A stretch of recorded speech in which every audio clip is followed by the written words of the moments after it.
Saan nga si Tarun before he went missing?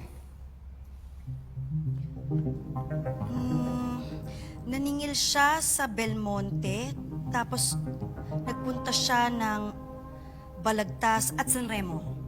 San Remo. Maraming flower farms doon.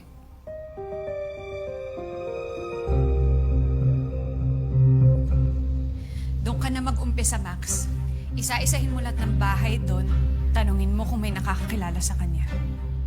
Sige, paano kung meron? You'll get your instructions from me, Max. Okay? Iris, this is stressing you out. I need to find that woman, Dad. Kilala mo ko. At kilala mo ako. I won't let anybody hurt you this way. Trust me. I'm on it.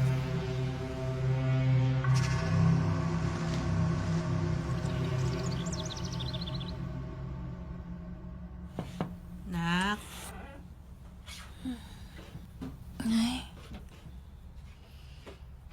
Oh, tinalang kita. May init na tsokolate. Kamusta pakiramdam mo? Anak, ano man yung mga nangyari, kalimutan mo na yun?